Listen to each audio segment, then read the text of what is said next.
এই তো দেখেন ইফতারের টাইম হয়ে গেছে আর এখানে আম্মু পুরি বানানো শুরু করে দিছে। এই তো অনেক সুন্দর সুন্দর পুরি।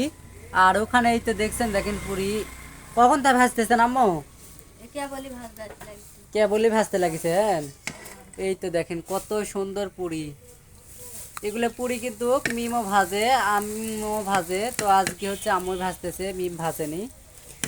আর এই তো দেখছেন, দেখেন এত সুন্দর সুন্দর মানে পুরি হয়েছে। দেখেন আপনাদেরকে দেখাচ্ছি কত সুন্দর সুন্দর পুরি, মানে এগুলো পুরি কিন্তু বাজারে পুরি লাগানো হয়েছে। অবশ্যই কমেন্টে আপনারা জানাবেন কেমন পুরি আম্মু বানালো। আমার কিন্তু সেই সুন্দর লাগছে আর আপনাদের কিন্তু অবশ্যই ভালো লাগবে। আর এই বড় বড় পুরি কিন্তু আমরাই কিন্তু বানাই। অনেক আপুরা বলে যে এগুলো পুরি ছোট্ট করে হচ্ছে ফেল দেওয়া লাগে, দিয়ে বড় মানে পুরি ভালো লাগে না, ছোট ছোট পুরি করবেন। আমরা কিন্তু বড় পুরি কিন্তু সে পছন্দ করি। আর বেশি বেশি কিন্তু আম্মু কিন্তু বড় পুরি বানায়।